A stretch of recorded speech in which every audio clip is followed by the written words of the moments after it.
You have one new message. Translating. Disney and Pixar's Hoppers is now available on Disney+. You could say that again. Critics are calling it Pixar's funniest movie ever and a wildly entertaining ride. Blizzard Potato. It's certified fresh and verified hot. Now we party. This is incredible! Wow, I am clearing the rest of the day. Disney and Pixar's Hoppers, now available on Disney+. Rated PG. Your LinkedIn feed can give you daily insights from your professional community. It cannot keep you updated on the daily office gossip. Oh my gosh, no way. It can help you stay informed on the latest news and trends in your industry. It cannot stop your boss from trying to start a new office trend. Who's ready for Flip-Flop Fridays? And while we can't stop all of the office jargon, Does this vibe with our collaborative lattice work metric? LinkedIn can start taking your career to new heights. LinkedIn is the network that works for you.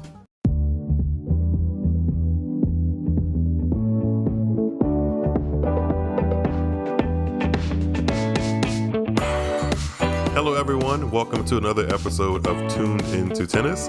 I'm your host, Myles David, back again to bring you the most colorful tennis commentary that you can find on the internet. The Australian Open is here, everyone. Yes, in tennis, we tend to hit the ground running, and the first Grand Slam of the tennis season is well underway. The players are down in Melbourne, showing off their new tactics they may have worked on during the brief off-season, or showing us which hot new apparel brand scooped them up to rock new stuff on the court. On the eve of the tournament, I collaborated with Tony from the Gay Tennis Podcast, who I've talked to many times at this point, and it was such a fun show that I figured I'd grab it and share it with you all, my Tuned In fam, which, by the way, Tuned In fam, thank you all for supporting the way you do. It is much appreciated. So, yes, this episode is going to be my conversation with Tony, and we chatted about some of the favorites for the Australian Open title and a whole host of other hot topics, news, and storylines to pay attention to at this year's AO 2025. Without further ado, here's that audio. Make sure to turn it up in your speakers if you're listening at home, in the gym, or in the car, and let me know what you think. We're back with another episode of the Gay Tennis Podcast. I'm Tony, and I am excited to welcome for our first episode of 2025, friend of the podcast, host of Tuned Into Tennis, Myles David. Hello, Myles. Hi, I'm happy to be back and in a new year with you, Tony. How are you? A new year. I'm all right. I'm a little hungover. I'll get into why in a moment. But, I'm here. I've got my tea. I have hydrated, doing what I can like the players for the Australian Open, trying to get myself geared up for today. Acclimated for the sun, Yes, ma'am. Even though there's no sun in the United States, apparently. It's just cold and or fires. No, exactly. It's the extremes everywhere. It's a mess. How are you doing in 2025? So far, so good. What are we, 9-10 days into it? I haven't hurt anybody, hurt myself, or hurt the world. So. Well, and tell the girls, I always like to start by telling the girls where they can find you, because I know you're going to be doing a lot of Australian Open content, but also tell them your new news and what you'll be doing for SI. Yes, if you don't know SI, because I feel like some people don't know, but SI stands for Sports Illustrated. The magazine that your parents may have gotten weekly for keeping up with all their sports. But I'm going to be contributing to Sports Illustrated's website, a family of website called On SI, and the specific website is called Serve On SI. So you can find some of my contributions and articles there, because I'm a new contributor to the website and I'm excited.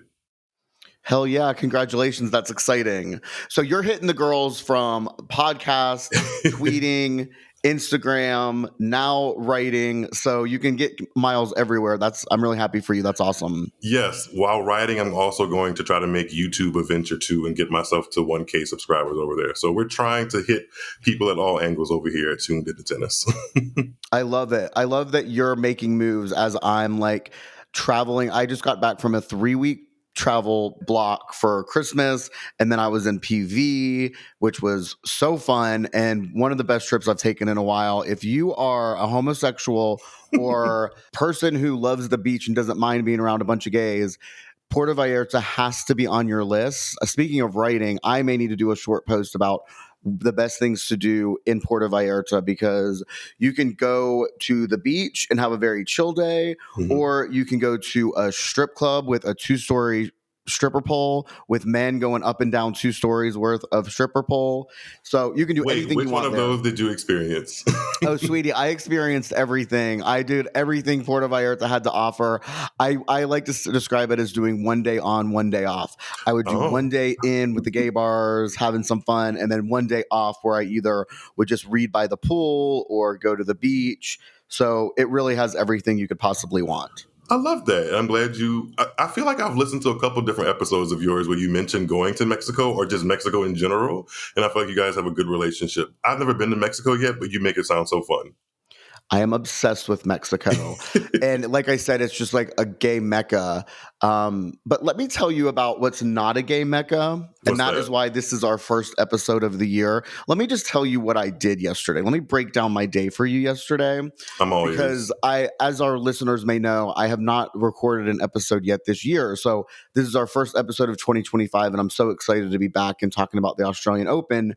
But this last week, I was on a work trip and we did a full company retreat. And there is nothing straighter than a corporate Mm. work trip. And I just want to tell you about my day yesterday and how it started and where it ended. If you don't know, Atlanta is experiencing like a very rare snowstorm where we got several inches of snow. And anyone who knows anything about Atlanta knows the city turns absolutely upside down. The roads are all closed. People are acting like complete fools in the best way, basically partying, and it's wild. But my day started yesterday at 3 a.m., woke up in North Carolina after spending an entire week with my coworkers. At one Oof. point, I was sitting around talking with straight men about video games, and I swear to God, I was like, I'm getting home. So I changed my flight to the first flight out yesterday morning so that I could get home before the snowstorm hit and the Atlanta airport completely shut down.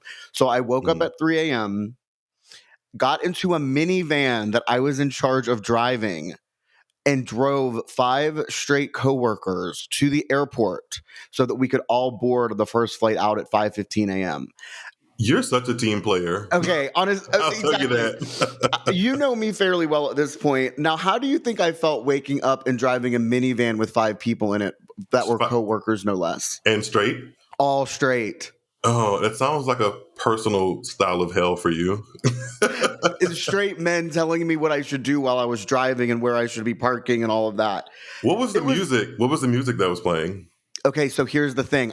This is bad. I think I need to talk to my therapist about this. This was bringing me back to middle school. I was so scared of putting my music through the Bluetooth system because all I have is like Blackpink and Gaga and Britney and like all these millennial gay songs, and I just couldn't go through it. So I did not put my music. We put someone else's Bluetooth through, and I made an excuse like, "Oh, I'm not really a big music person. You know, you should put your music." So it was just whatever he had put on because I just was like too self-conscious to like see what would pop up on my Sounds music. like a whole bunch of. I'm making things up here, but it sounds like Celine Dion and some other random artists were on, like the Beatles, something you wouldn't actually want to listen to.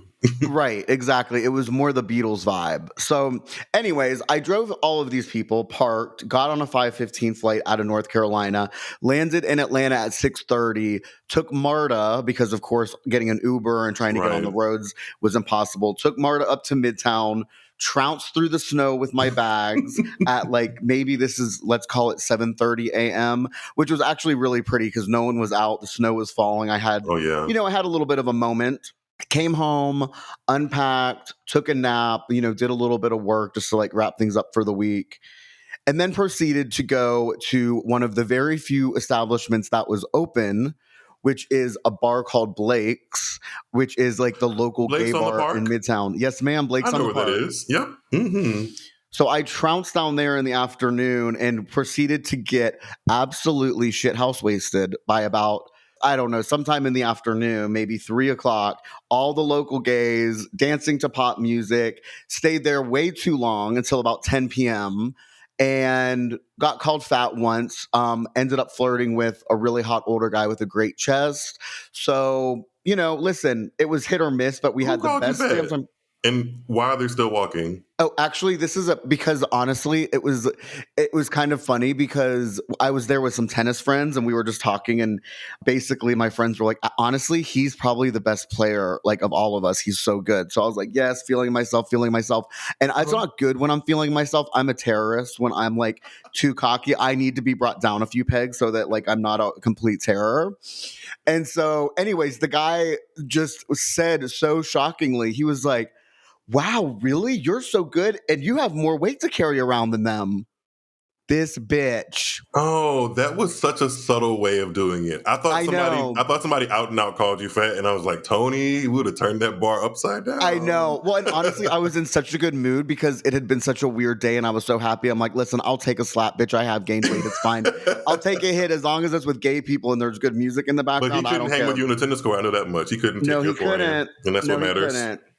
So I had a very gay afternoon until about 10 p.m. in which I walked home and there was one random Taco Mac open. So I stopped at Taco Mac, got Ooh. a old fashioned, watched the Texas football game, ended it a little bit straight, started it straight, ended it straight, came home and fell asleep. And here we are today recording on what is this, Saturday in Atlanta. So You've had quite the journey. it's been a journey to get here today. So I'm a little hungover. I'm a little behind in my Australian Open prep because I've been traveling since Christmas. Good, fun stuff. And like I said, some work stuff. But I am so excited to be back here. So happy to have you on the show. Happy to talk Australian Open. Woo, woo. Let's make our own journey down to Australia with our chat. Let's do it. One thing I noticed about Australia last year, and I have noticed it again this year if you've been anywhere near our Instagram, is Australian Open is definitely the horniest slam of them all. I don't know what happens, but these players are posting more thirst traps. I think 'cause they're tan, they're fit, they're like more fit than ever because they've had their training block. They're tan. There have been a few controversial haircuts. But I think they're feeling themselves. I think every player is really feeling themselves, and I'm loving that for them, and I'm loving that for us as well. Yeah, the thirst traps have been really, really wonderful to see from a couple of named ATP players. Do I want to give them names or give their names right now or later? Listen, you do you. I'll start with one this morning. Just this morning, I saw Tommy Paul post essentially a picture of his happy trail. I'm like, good morning to you too, sir. Let me choose my words wisely because I may be seeing him again in a couple of weeks when he plays the Dallas Open. I'm going to try to make it out there. Oh, nice. Because I really don't want to just like dissect Tommy Paul for how attractive he is, which he absolutely is. But he also has, if you're wondering, if you cared about all this stuff, he also has great energy in person from when I met him at the last Dallas Open. Yeah. So like having good energy in person plus being able to post like these Abercrombie and Fitch thirst traps makes him a good watch in tennis. If you were ever needing an extra person to cheer for, Tommy Paul is somebody you should consider. So yeah. Let's actually just start. I mean, who knew we would start this conversation with Tommy Paul? I certainly wasn't expecting to. But look, we're not here. I get a lot of crap on Instagram about sexualizing players. I'm like, listen, it's Instagram. People are posting pictures. I'm just resharing them. But no, Tommy Paul is someone. Speaking of your Instagram, like your Instagram, I have to like give you your flowers in this moment. I feel like we need to find a new phrase for that in 2025. Anyway, I really appreciate what you've been building on Instagram. I feel like there is like a very particular niche that people were waiting to kind of get explored. And that's what the Gay Tennis Podcast has done. And like the Instagram is thriving. Don't let me, I see you guys gain like 1,000 followers every week. I be peeping. Thank you. Yes, we are. And that's the thing. It's like our Instagram is super fun. And it's so much more than just posting pictures. Like we have a ton of fun on there. And that's the thing about players like Tommy Paul. He is nice on the eyes, but he's also really fun to watch and has a great game and like brings so much more. Like his athleticism, he brings so much to the court, and I love following him. So I actually haven't even looked at his draw. So I'm going to look at it right now for the first time. He opens against Chris O'Connell, who I think is a pretty nice first round for him. All things considered, that's not bad at all for a 12 seed. Nope. And actually, looking at his draw, it's pretty nice. Yeah. He's got a good draw, I would say, up until, in the third round, he could play Felix Auger-Aliassime, who just won his first outdoor tournament this week. Funny enough, Felix beat Tommy Paul in the semis to get that title. Yeah, and it was a good match, right? It went 3 sets. Yeah, Felix ended up winning the whole title, and Tommy Paul looked good. And even in the semifinal he lost, he looked good. And in this like little section he's in, like as far as notable names, Kei Nishikori's in there, and Kei Nishikori got to a final in Hong Kong a couple weeks ago, so maybe he's trying to find some form in his late 30s. But that doesn't seem like it's going to be a problem for somebody like Tommy Paul at this point, who's playing arguably the best tennis of his career. So I'm excited to see where he can go. He made the semis here back in 2023, and that was a surprise at the time. I was like, he had just switched to Yonex, and I was like, okay, what's Tommy Paul going to do? And then he makes that final or the semifinal in Australia. So that was cool. So he has some good vibes from being down under. So he's somebody that I would watch for sure. This is a nice draw for Tommy Paul. Honestly, I think he could make it to the quarters. We're talking all this. I hope none of this backfires. I know, right? He loses first round to O'Connell. I mean, he could lose to Nishikori. I can't put my money on Nishikori in 2025. Yeah, of course, of course. God bless us, honey. That thing, he's like held together by tape, I'm sure. It's like, girl, we've been dealing with this for like 15 years. I would love to see Felix as well. I think Felix is another one who, when he's playing well and his game is rolling, he could win. But this is an opportunity, I think, for Tommy Paul. If we're starting there, I actually can see him having a good run here. He's definitely one to watch. And if he plays Felix, I would love to watch that in a couple of days. That would be like in a week. There's another reason you would like to love that, because have you peeped who Felix Auger-Aliassime plays in the first round?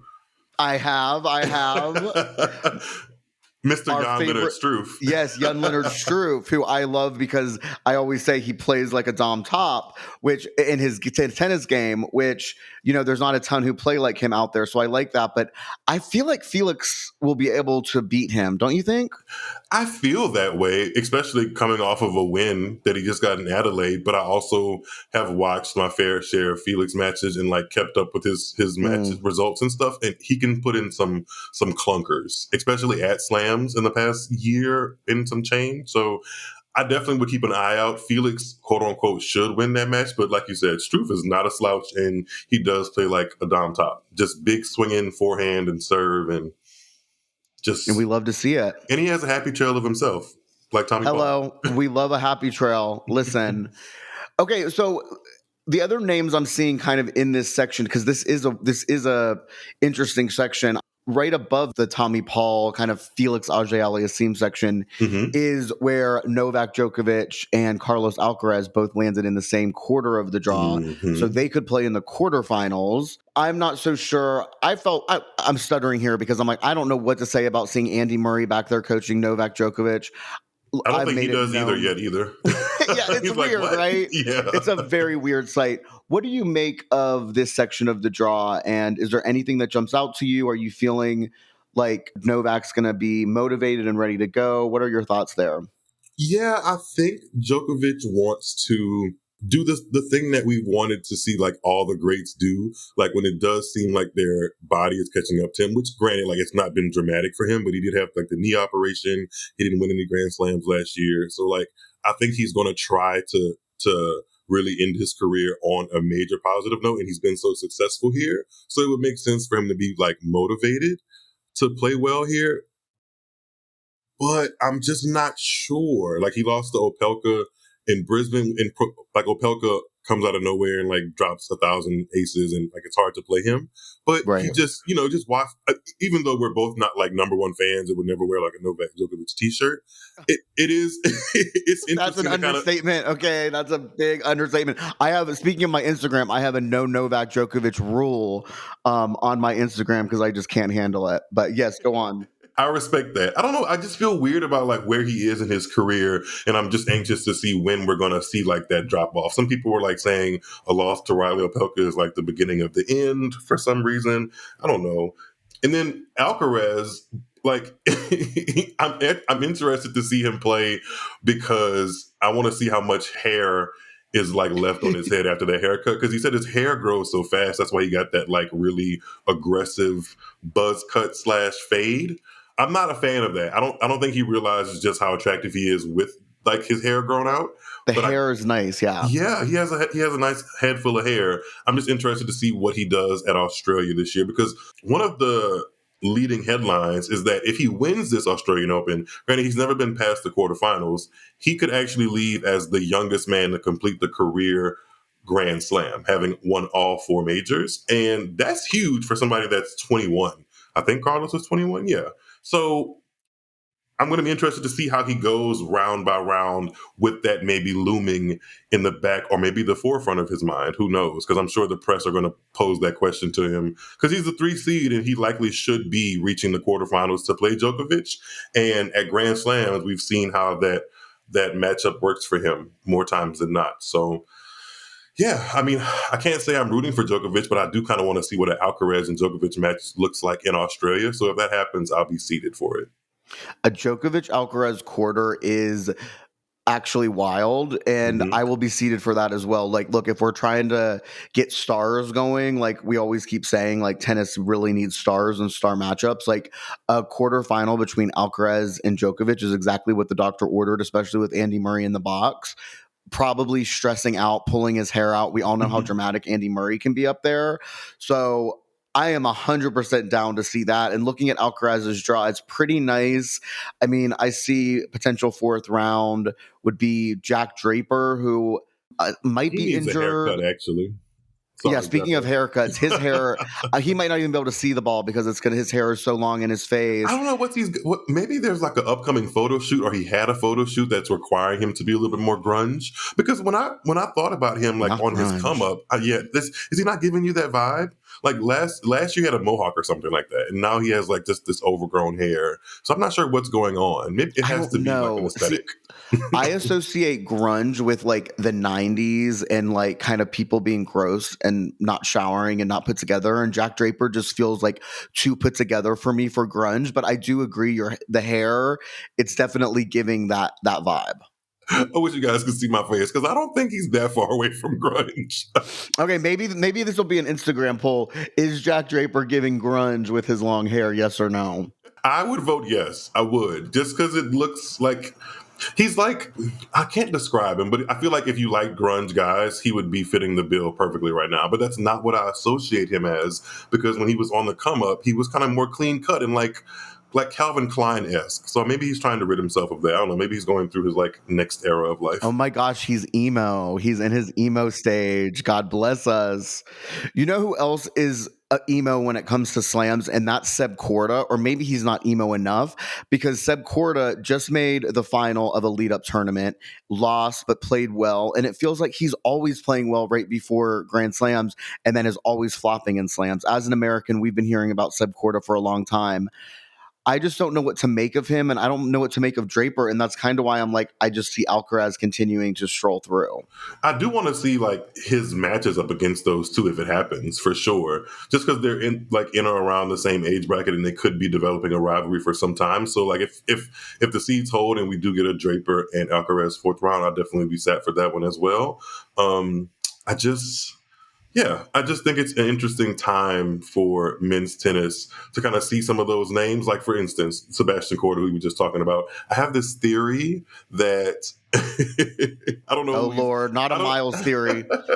I was talking about it to some of my friends the other day, and I'm not sure who he pays over at the ATP rankings, but I feel like his ranking, regardless of what he does, kind of stays between 20-ish and like 35 or 40. He never goes like outside of that range too often, but it never feels like he does anything that makes me keep him top of mind. He just is kind of always around. Like you said, we Americans have been kind of waiting, quote unquote, for the Sebastian Korda moment to happen. But he did win DC last year. But even then, I had to like talk him up to remember that. He just doesn't have like stick in your mind spark. You know? Maybe and DC kind of gets lost, honestly. Like especially DC, the week of the Olympics, yeah.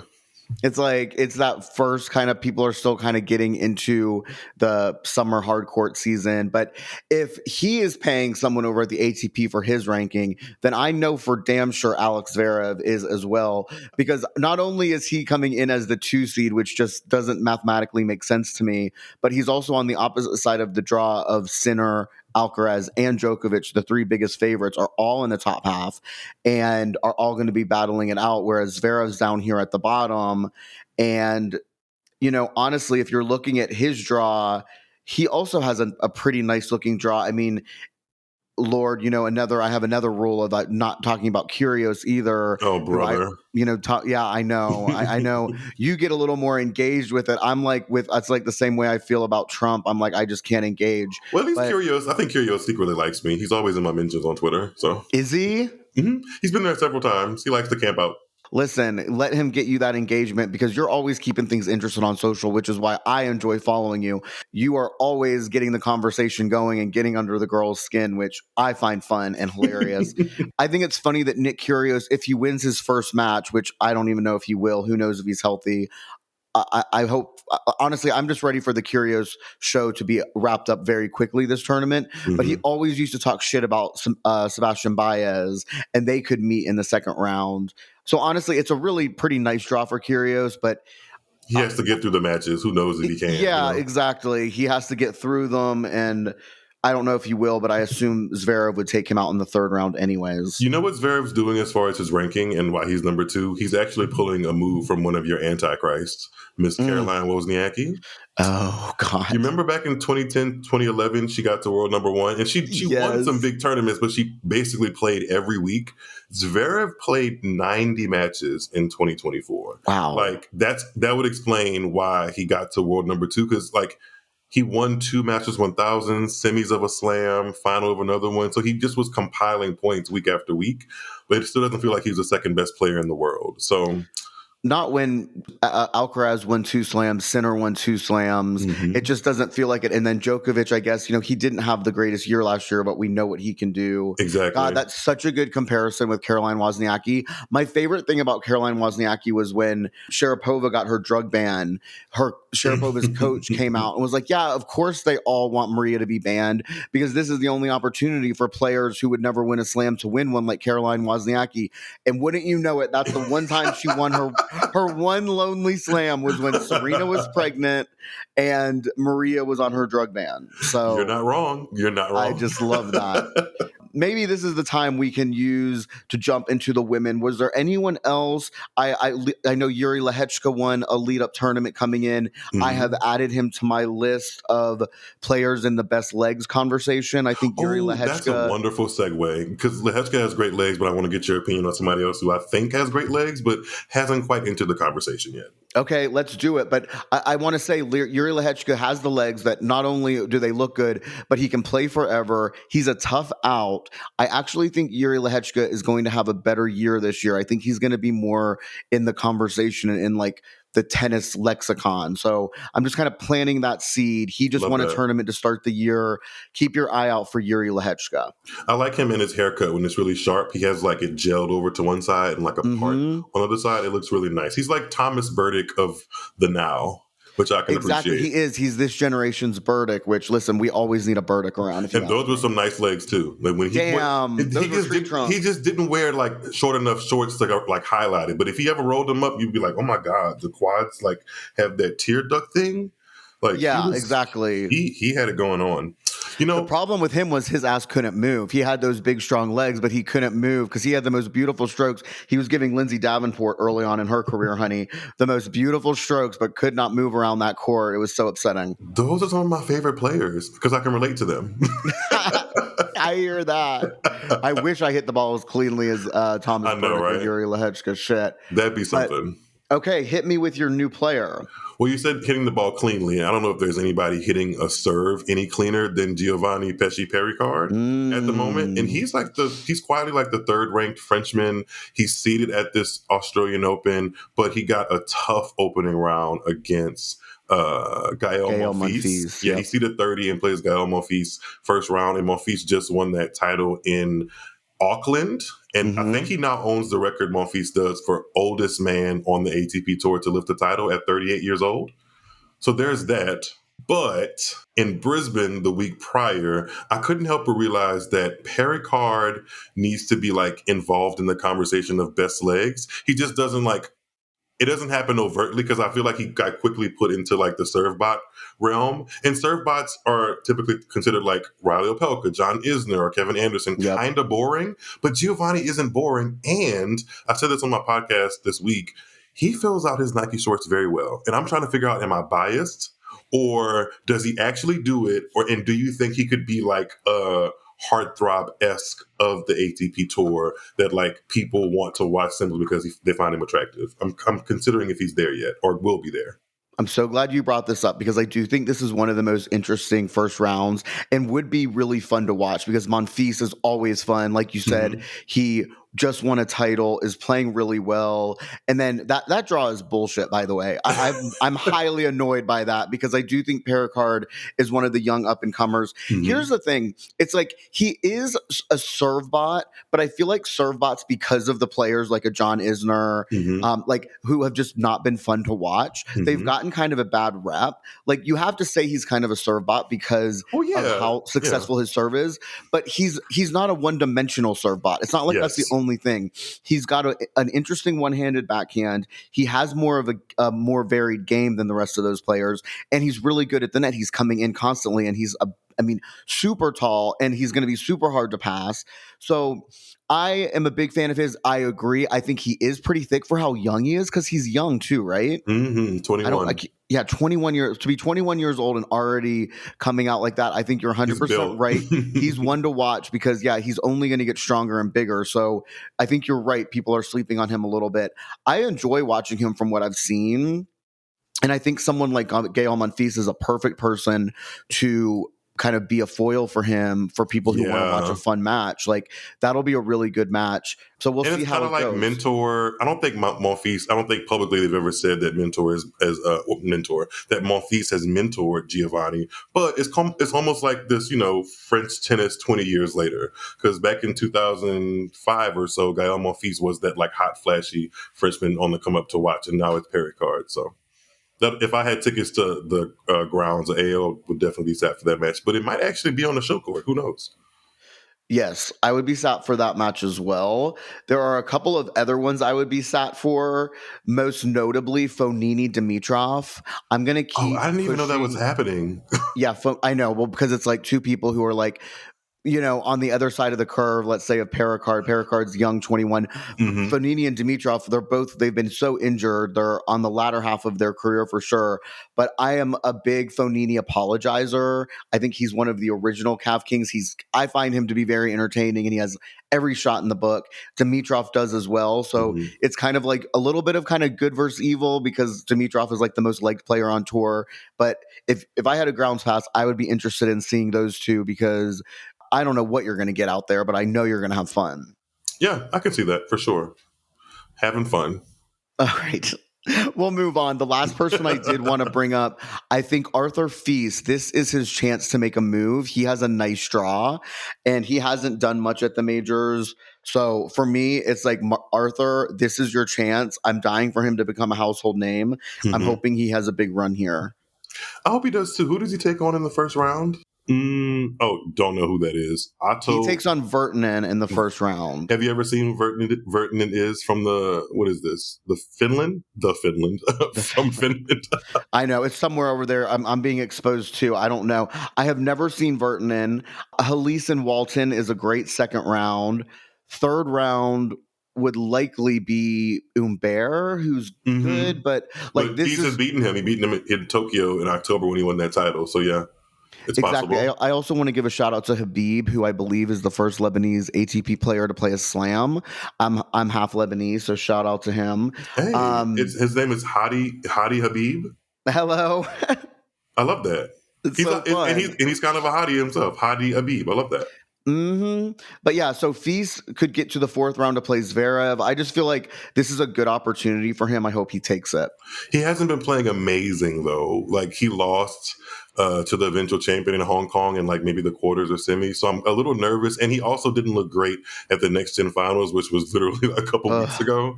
And I don't know if anybody watched that, but he didn't look amazing. So I hope he has that breakthrough because agreed, he would be. You know, you mentioned thirst traps at the beginning of the show, on top of the show. He has not shied away from him because he's even younger than Giovanni. I believe he's only 20. So, like, forgive me for I know for like, it's a little they're out of our age range for sure. Right. But attractiveness is attractiveness, and I think Arthur Feast, if he ever gets to like that status of like one of the leading names in men's tennis, he feels like he would lean into it. So why not? Oh yeah, for sure. He is always posting thirst trap pictures online. And again, like, he has a flashy, fun game, which is why I want him to break out, because I think he would be a huge star and it would be so fun to watch his star rise. But right now, honey, he's just living for those 500s, which I get, but we're ready for you at a slam, please. Have you, before we go to the women, because I feel like it's time for us to give a shine to them because we love them, have you noticed where João Fonseca, or have you even been aware of like watching him play? Because he won the Next Gen Finals, like we were kind of talking about Arthur Fils, and he beat Arthur Fils along the way.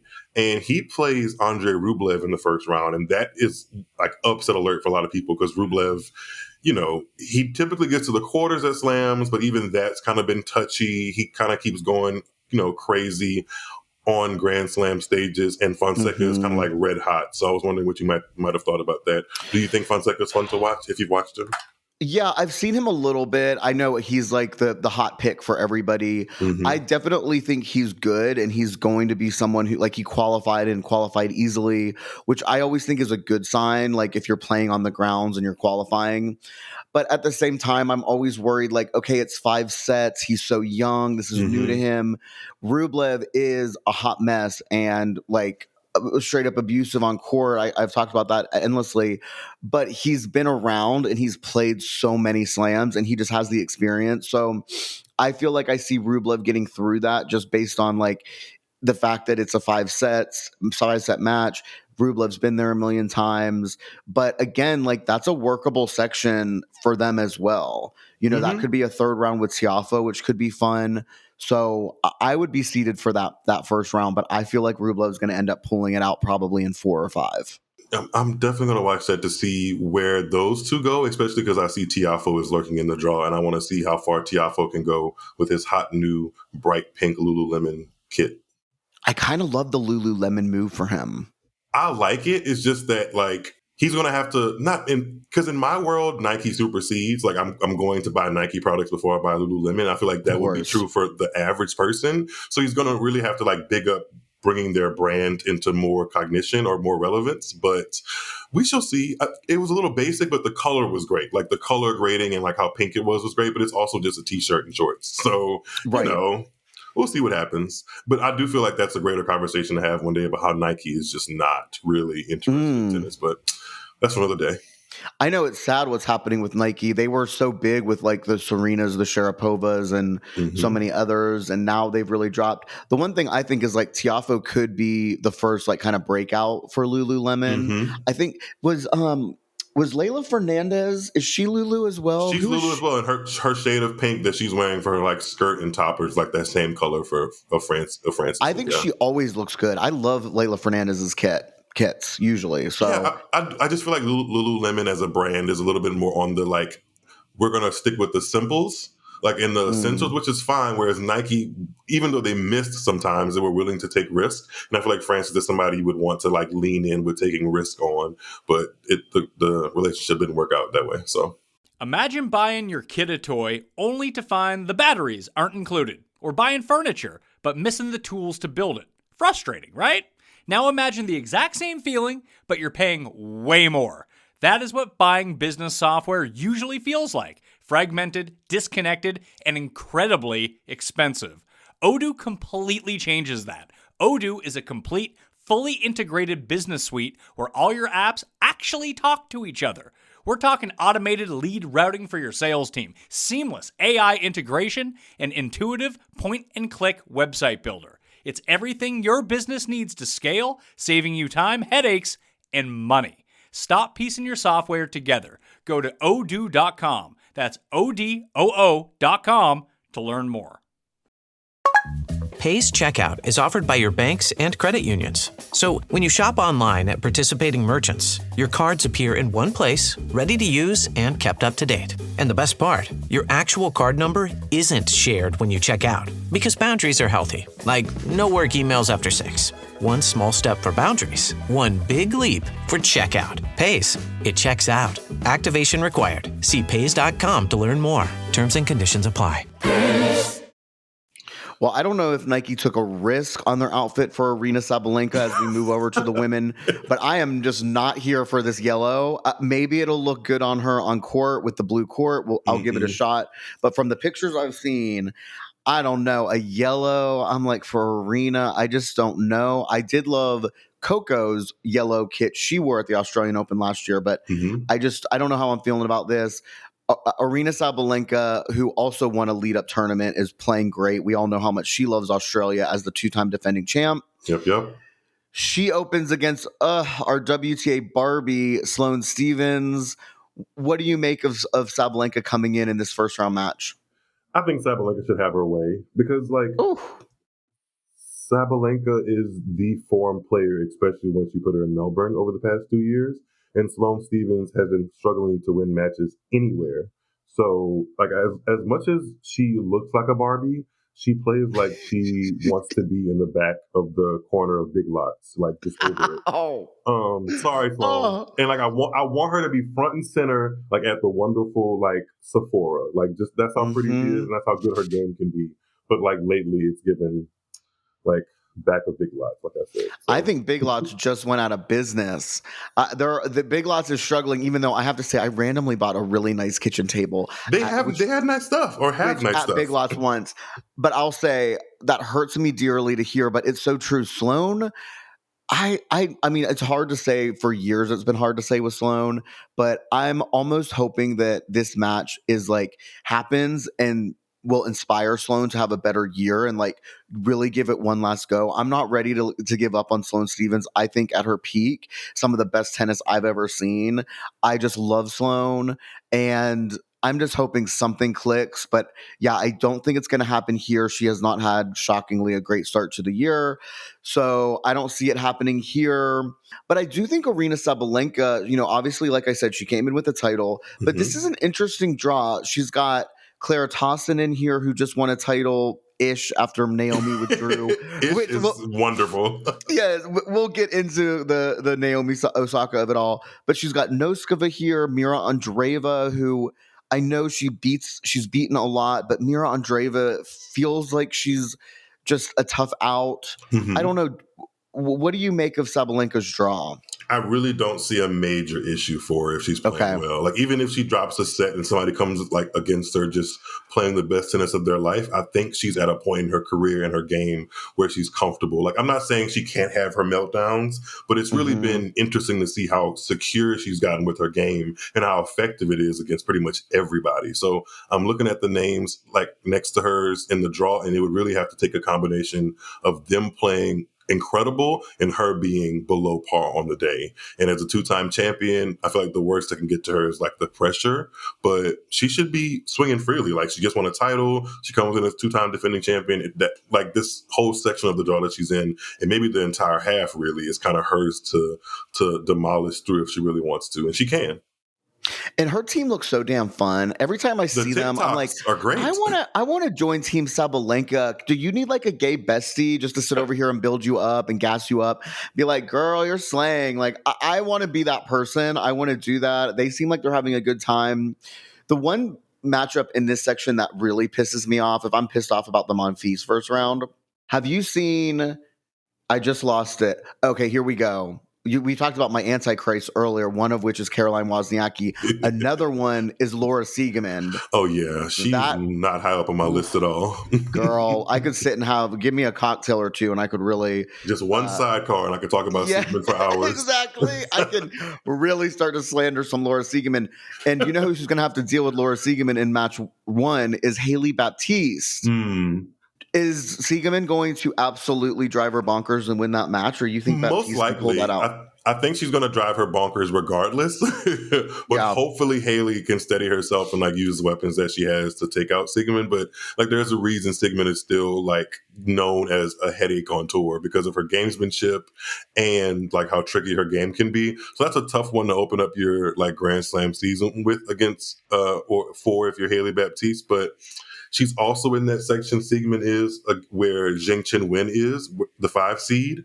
And, she could be a tricky player to play if she gets momentum. I hope she doesn't, but I want to see I want to see Jing Chen-Wen do it, really big in this part of the draw. But we shall see. Hopefully, Haley Baptiste just thwarts all of that and takes Sigmund out of the draw for both of us. I would absolutely love it. My other person that jumps out for me here is Donna Vekic, who I had so much fun with last summer. She announced that she was partnering with Sasha as a coach. So I really felt like that was going to really kind of catapult her. She hasn't had the best start to the year. She's lost already a couple of matches. So I don't know what she's going to do here, but I would love to see a rematch of the Vekic Zhang Chen-Wen match from the US Open that started and then in the middle of the night. That match was really good. So I wouldn't mind seeing that, but I think you're right. I think Zhang Chen-Wen just feels like a star. She just feels like that girl. You know what I mean? She loves the spotlight. I think that quarterfinal between her and Sabalenka, again, kind of like the Djokovic-Alcaraz one, is like two big stars going at it. Let's do this. Definitely want to see them go up against each other, especially because I want to see how Jing Chen-Wen starts to maybe turn the tide of that rivalry, because it could be a great one to watch for a couple of years. Jing Chen-Wen is on her mission to win a major. I like how ambitious that she seems. Like, she's like, hey, my name is Jing Chen-Wen. I am taking over this Asian market indefinitely. I want to win big tournaments, and you guys are going to have to put up with it. It's like a nice, healthy mix of confidence and assuredness in her game, and she's only getting better. So I want to see how high she can really fly. God, that was so well put. Myles, now I see why you're getting all these different opportunities. That was like absolutely beautifully put. I'm over here like, slay, you got this. I do want your opinion on something, and I want to be very brutally honest, because there's another name in this section, and I want to just simply know, along with the other person that's kind of connected to it in my mind, but Marketa Vondrousova is back in the mix of things, and she's in this little section around and in between Sabalenka and Jing. I'm not expecting her to do much, but my question to you about her is, do you care? Like, do you care about her comeback? Do you care about the fact that she won Wimbledon and had that major accomplishment, and now she's kind of floating around tennis? Do you care about what her trajectory is? I care about her tattoo journey because I think she has the worst tattoos on tour and she really needs to get them filled in. I care a lot about that because I feel like we need to start filling that in because it's very weird looking. It just doesn't come across on TV for me. So I really care about that. So I'll be watching to see if she's updated any of her tattoos because I find them a little bit strange and hard to see on TV. Do I care about her winning Wimbledon? Not really. I think that was a bad look for the WTA, if I'm being 100, that she came through that. Yeah, she is not someone who jumps out to me. There's another Wimbledon champion I want your opinion about, if you care or not, because they are seated at this Australian Open, and that is Miss Rybakina, who also won Wimbledon. Do you care about this drama that's going on with her and her coach in the WTA Tour, and do you care what she does in this Australian Open? Okay, I'm glad you brought this up, Myles. I have a lot of thoughts about Rybakina. I care. I care deeply about this. First of all, let's be serious, just to jump off to be serious for a second. If there is stuff happening there where she's like being abused or mistreated, like for real, I hope that she's able to break free of that, right? With that said, isn't it interesting? I'm dying to see, they have cameras now all over these slams, right? Yeah. And I am dying to see some interaction between Fukov, right? I'm dying to see interactions between him and Ivanisevic, what that looks like, how awkward it must be that she brought in her old coach. Ben Rothenberg had a piece about this. Ivanisevic said that he was blindsided and was not aware she was bringing him back. So the idea that she just hired a new coach, Daddy Goran, who I have been obsessed with for years. I love Goran Ivanisevic. He's fun. He's handsome. He's a good time. So you bring in this new coach, everyone's so excited, and then a couple months later, without telling him, you then bring back your potentially allegedly abusive coach without telling him. Man, there must be some awkwardness, and I hope that we get a peek of it. I feel like I'm watching an episode of Wendy and I'm backstage needing to press the allegedly button. Allegedly. Yes, exactly. Yeah, that situation definitely feels like something you got to tiptoe around because of the allegations with the coach in Rybakina. But I also feel similar to how you feel. Lord, they're going to put me on fire about how you said Vondrousova is kind of a bad look to win Wimbledon. I don't think Rybakina's far away. I don't think she's far interesting. away. I think this this kind of saga is the most interesting that I've ever been in, like what happens to her. But she also just doesn't give me appeal. The only thing that like really makes her stand out is because of her matchups against the best in the world, Iga and Sabalenka. She likes those matchups. Every other time I'm like trying to watch her, I'm just like, can't do this. And I'm interested to see if that's ever going to change or if it starts to change at the Australian Open, because her draw is decent. Like, she's seeded to play Yastrzemska in the third round, and that's like, girl. You're right. She should beat that. And then there's Danielle Collins lurking, but Collins hasn't been in the best form. That's to say it lightly, and we love Danielle Collins, but we do love Danielle Collins. She has not won a match in quite a while. But the Rybakina saga of it all, plus the tennis and her looking like I feel like I've seen video game characters look more interested in what they're doing than Rybakina. And it's interesting. I don't quite see it that way. I do understand what you're saying in terms of personality. It's kind of like almost giving Sinner, where it's like no matter how well they play, I'm just not drawn in by their personality. But to me, I'm like Elena Rybakina. I just her game is so pretty. Like, her strokes are so nice. I mean, we were talking about Davenport earlier. It does kind of give me those vibes as well. So I'm a little more interested, but I understand what you're saying. In terms of this side of the draw, first of all, we have to give an LOL to Danielle Collins opening against Daria Sneager. Like, if you don't know Sneager, if you haven't seen her play with this pancake serve and this bizarre looking forehand, who beat Halep. I know she beat Halep at the US sure Open. Do. That's a match. I actually need to go back and rewatch that. The US Open. If the US Open hasn't put the full match on YouTube, I'm going to make sure I'm in the comments requesting it. Oh my gosh, please. But anyway, so besides that first match, which I'll sit there with a cocktail as well. But assuming Danielle Collins is still kind of on the way back in terms of her injury and not playing well, the idea of a Madison Keys, Elena Rybakina fourth round, that is very interesting to me. I don't know if that, is something that would get your eyeballs on the TV or not. My eyeballs are on Madison Keys, and she makes it so easy to do it because she just hits the ball with such freedom and like pace when she's playing well. And doing that again in Adelaide was nice to see, especially off the heels of her just getting married and, just all the things that come with Madison Keys, because she's been such a good player for a while now, but just really hasn't broken through when it matters. So that gives me pause about putting her through this draw. But you're right. I do want to see how she would look against Rybakina. And if she gets that win, then maybe I'll start to be a believer of like, okay, Madison Keys still has this moment in the sun left in her, if you will, especially at a Grand Slam, which I feel like people want to see from Madison Keys, and I feel like she wants to see. It's just a matter of doing it, because my mind, even talking about her right now, goes back to that U.S. Open semifinal against Sabalenka, which she was up 6-love and just cruising, and it just all fell apart for her really dramatically. So I've talked her up and I've talked her down. Literally, Keys, do your best. The thing about Madison Keys is she's going to end up crying at some point this tournament. We know it.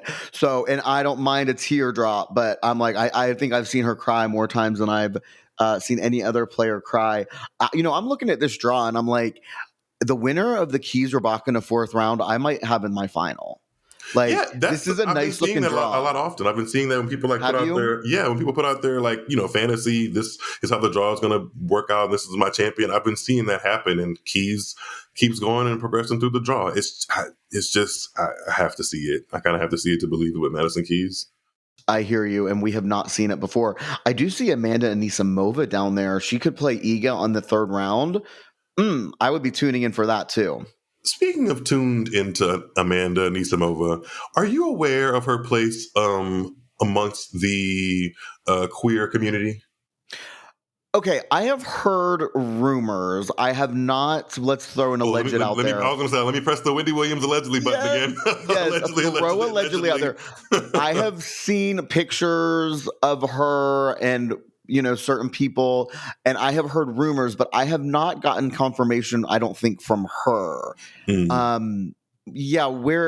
are you, is that what you're talking about? Well, this is a topic that has come up because she's kind of, increased her ranking over the past couple of months, and she could be a dark horse in Australia. And I think it would be cool for her to just kind of Not that she has to, but I think it would be cool for her to, address that and be like, hey, I am dating a girl or I'm interested in women and whatever. I think that stuff like that makes you even more interesting. And I'm also just still interested in general about the Nisimova story because she's had like some stop and some go and all of that in her journey and some really difficult moments. But I still like seeing her play. This goes back to me and liking the players that kind of stand there and hit the ball really pretty. Nisimova was like that, like not the best mover, but she hits the ball like in the middle of the racket, and there's something so sweet about that. So I want to see her, progress in this draw and just in general. And if she happens to be a part of the Liga Bigotois community, then yes, ma'am. We'd welcome her with open arms. We know that. Absolutely. Listen, she'd be a fun time at Blake's, wouldn't she? Girl, I could have used her last night. That's the thing. And listen, I said it a few episodes ago, but like coming out is so important, and I am a big proponent of coming out. So hopefully, if that is the case, we hear about that soon. I'm about 2 minutes away, and maybe it's because I'm hungover and I'm feeling good talking to you and I'm having a great time. But I'm about to like wave my American flag, and I think, is this going to be an Anisimova Keys? Would that be semifinal? Possibly. Probably not. Probably not. But I'm kind of here for it. I don't know. I mean, a lot of these names, it just doesn't, none of them are jumping out to me. So the one name that has jumped out to me, of course, and jumped out to just about everyone is Naomi Osaka, who has made her kind of feelings known, how she wants to make moves. She's not someone who's going to be like an Andy Murray tussling around at the 100s. With the metal hip. With a metal hip, honey, and the ranked around 100 playing in challengers. She wants to do well. She made the final of a lead up, won the first set 6-4 against Towson, and then retired injured. It was a little bit of a weird situation. She says she's healthy. What is your take on Naomi entering, as she's won this tournament twice? I've had time to think about Naomi and her 2024 season, and there were some positives to pull from it. But I said this going into her comeback originally, that I felt like a solid year on tour would benefit her. She had that, and now we're entering a phase of the season where there's hard courts in front of her. We got Australian Open coming up, Sunshine Double after that, the tournaments in the Middle East. I would like to see her do a little bit of damage. I'm not saying like run the gamut, but I do want to see some signs of better consistency in her game. And like the run to Auckland, the final was great, but I also was just kind of perplexed and worried about her retiring, because that would have been a great moment. Like, hey, not only am I back, but I'm better. I know it was a WTA 250, but the way she was playing would have been great. So I was a little bit jaded by that. But she starts out against Caroline Garcia again, who beat her in the first round. And I'm not, as much as I love watching Naomi play, I'm just nervous about if her level is ever going to get back to what originally made me fall in love with watching her play.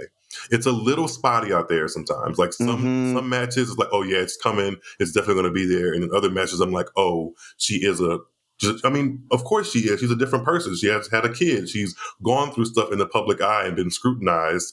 And I'm just wondering how all of that's going to play out in this second half of her career, which she's absolutely in now. So I'm interested to watch the journey, but I'm just like cautiously interested in watching, if that makes any sense. For sure. She doesn't seem as reliable as she was in her kind of first career, if we're calling it that. Now, I know you said earlier you might get some of the girls going. Let's really get things popping off here, because I know how you feel about Karolina Muchova, who seems to be everybody's favorite. Every commentator's absolute favorite. She's like top 8 to win the the Australian Open. It's so ridiculous. By betting odds, and I'm like, since when? Well, you're the one who likes to point out that she's won one tournament, and it was in like 2019, right? Yes, absolutely, in Seoul, Korea.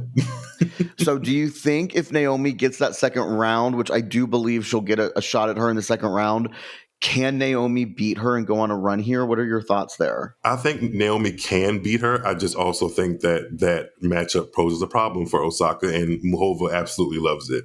So I actually would give Muchova the edge, because it is easy to like kind of rain on her parade with the whole one WTA title thing. But I do have to admit, she is super fun to watch and has a very interesting game. She's also just not reliable in her own way. So we'll see what happens if that match actually happens in the second round between Osaka and Muchova. But the way Osaka just really couldn't capitalize on moments at the US Open when they played a couple months ago makes me concerned, and just the overall matchup issue that Osaka has against Muchova. So But I Okay. wouldn't, even if Muhova looks wonderful in that match, I still would not kind of need to see it to believe it from Muhova, because people are picking her to win like major titles. And I'm like, my love, she's not, she's a great player. She's a great like disruptor on the tour, but the actual champion is something that she's proven already that she is not. And I don't know if that's going to change. Yeah, I think Naomi Osaka has been thinking about that volley she missed at the end of their match at the US Open for 4 or 5 months now. And I hope that Naomi uses that as motivation to go in there and fucking rock her off the court. I think Naomi has the game to beat the people in this little quarter here. She has quite a history of matches with Coco Gauff, who would be, I believe, what is that, the 4th round? And Coco Gauff, I believe, is my pick to make it out of this first half, this top half, because she's playing so well. We have seen her beat we've seen her beat Sabalenka at big matches, in slam finals, even when she wasn't playing her best, and we know how well she's playing. I think Coco's the person to beat on this half, and I think she would be too much for Osaka, but I can see Osaka getting there. I would love to see a Coco and Osaka match, a continuation, because they played in Beijing and Osaka had to retire. And if that happened in the 4th round, I'd love to see that, just to kind of see where they are. And that would be like a win-win situation for me as far as the winner going on to the quarterfinals, especially considering how great Coco is playing. So if Coco gets to that 4th round and Osaka's waiting for her, she's playing well, and if she wins that match, kind of keeping the momentum, she's going to look like a champion. And if Osaka gets there and actually upsets Coco, this is all happenstance, then that would be an inference that, Osaka's actually surging at the moment, So I'm all for it. I kind of overwhelmingly want to give Coco Gauff the trophy, just because of how well she played against Iga Swiatek at the United Cup. Like, girl, you deserve something. You deserve another trophy for that, because it was so good. How sick are you of these fans going back and forth with Coco and Iga? I am so sick of particularly the Iga side of things. I think there is some real let me just start off by assuming that the fans on tennis Twitter are actual real people, because you never know. They're always hiding behind a picture of like their father's plant or something. I don't know.